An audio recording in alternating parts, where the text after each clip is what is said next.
স্ত্রীর মানসিক অবস্থার খোঁজ নিন। শুধু ঠিকভাবে ভরণ পোষণ দিয়েই ভাবছেন আপনি আপনার স্ত্রীকে সকল সুখ দিচ্ছেন? আপনার স্ত্রী আপনার কাছে ভালো আছে? এর বাইরে কি কখনো খোঁজ নিয়েছেন আপনার স্ত্রী মানসিকভাবে কেমন আছে? তার মনে আপনাকে না বলা কোনো কথা আছে কি না? নিশ্চয়ই না। অফিসের কাজ সেরে এসে বাসায় ঢুকে এক প্রকার হুমড়ি তুমড়ি শুরু করে। অনেক কাজ করে এসেছে, ক্লান্ত। অথচ মেয়েটা সারা দিন আপনার সংসার সামলেছে, আপনার জন্য অপেক্ষা করেছে যে কখন আসবে, আর হাসি মুখে তার দিকে তাকিয়ে দুটো সুন্দর কথা বলবেন। ক্লান্ত তো মেয়েটাও। ঘরের কাজটাও তো বেশ বড় দায়িত্ব, তাই না? আপনি মেয়েটাকে বিয়ে করে এনেছেন, সে আপনার সহধর্মিণী।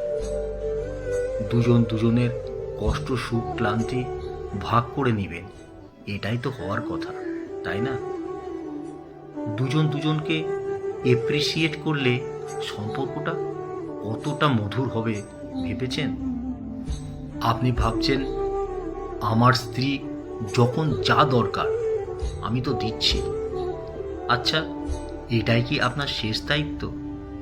কখনো কি নিজের স্ত্রীকে জিজ্ঞাসা করেছেন, তুমি ভালো আছো তো? তোমার স্বপ্ন কি? তোমার পছন্দের রং কি? তোমার কোনো না পাওয়া কোনো অভিযোগ আছে কি?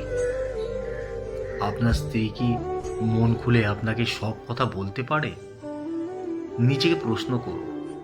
একটা বার স্ত্রীকে জিজ্ঞাসা করুন, তার মনের কথা শুনুন। বাঁচার জন্য মনের কথা শেয়ার করা খুব দরকার। আর স্বামী হচ্ছে মেয়েদের সবচেয়ে বড় বন্ধু। স্ত্রীকে গুরুত্বপূর্ণ সম্পর্ক দিন, বন্ধুর মতো আচরণ করুন, জমিয়ে স্ত্রীর সাথে আড্ডা দিন, গল্প করুন। স্ত্রীকে মূল্য দিন। তাকে স্ত্রী ভাবার আগে একজন মানুষ ভাবুন। তার আবেগ, তার ভাবনাকে মূল্য দিন। দেখবেন আপনার সংসারটা সুখের স্বর্গ হয়ে আছে। উপরওয়ালা স্ত্রী নামের নারীটাকে আপনার জন্য দুনিয়ায় পাঠিয়েছে। সে আপনার জীবনের হালাল সঙ্গী। তার মাঝেই আপনার জন্য সকল রহমত বরকত নিয়ে